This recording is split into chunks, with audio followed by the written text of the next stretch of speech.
Ndugu zangu, nianze kutoa shukrani kwa Mheshimiwa Dr. Samia Suluhu Hassan, Rais wa Jamhuri ya Muungano wa Tanzania, kwa mambo mengi na makubwa ambayo anaendelea kuyafanya katika nchi yetu, lakini pia katika mkoa wetu wa Dodoma.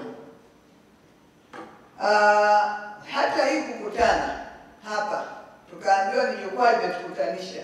Aliyeanzisha jukwaa ni Mheshimiwa Dr.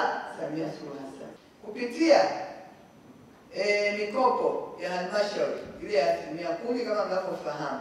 Tangu mwaka 2024-2025 mwaka huu wa fedha tunaomaliza leo, Mheshimiwa Rais alifungulia mikopo ile baada ya kufungwa kwa muda wa mwaka mmoja hivi. Kwa sasa wananchi waendelee kupata tena. Na sisi katika mkoa wetu wa Dodoma mwaka huu unaoisha leo wa fedha tuliweza kutoa shilingi bilioni 2,684,495,838 kwa vikundi takriban 383. Lakini kama mnavyofahamu, mikopo hii imetolewa kwenye wilaya zingine zote za mkoa wa Dodoma isipokuwa jiji la Dodoma. Kwa hiyo tunazo wilaya 7, wilaya 6 ndio bilioni 2.6. Lakini Dodoma jiji tunazo shilingi bilioni 7.262, yani bilioni 7 na milioni 262 ambazo bado hazijatolewa. Na nini niseme, najua hii ni kero kwa sababu wako wanawake wengi kila siku wanasema mbona tupati, watu shambia mikopo imefunguliwa. Naomba niwaambie kilichochelewesha ni mabadiliko ya ule utaratibu wa kutoa zile fedha. Sasa hivi tulikuwa tunapata kupitia halmashauri. Bahati mbaya baadhi yetu wengine wakawa sio waaminifu wa kurudisha zile fedha. Halmashauri haina miundo hiyo ya kuanza kudai leo kila leo baada ya kuleta maendeleo ishinde inadai fedha kwa watu. Kwa hiyo lazima kubadilisha muundo ili tupate muundo ambao utaweza kufanya ufuatiliaji wa karibu kwa wale waliokopeshwa, lakini kuwa na mfumo mzuri wa kuwakopesha. Sasa unapokuwa na mabadiliko unakuwa na vitu vingi, lakini niwahakikishie kwa mchakato huo unaendelea kukamilika na sasa hivi wako kwenye hatua za mwisho za kukamilisha ili muweze kupata fedha za mikopo kwa wanawake kwa jiji la Dodoma. Na nyie mna mikopo mkubwa kuliko tufikiria. Wilaya 6 zinatoa bilioni 2.6, lakini jiji moja la Dodoma lina bilioni 7.2.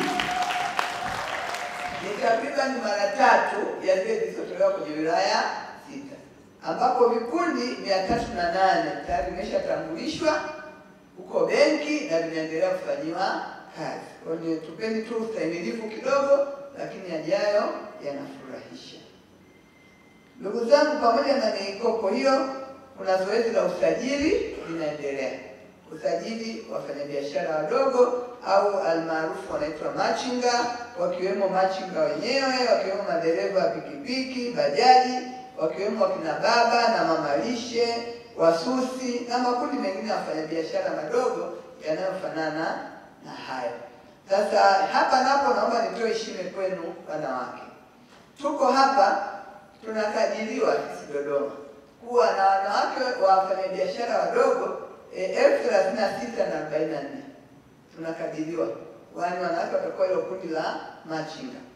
Lakini mpaka sasa wanawake waliojisajili ni 1,443 tu, ni wachache sana. Na kati yao waliochukua vitambulisho ni nusu yao, 730. Sasa hiki pia kitachelewesha. Kwa makundi haya wanawake wadogo makundi ya wafanyabiashara wadogo hayapati mikopo hadi wawe na hicho kitambulisho.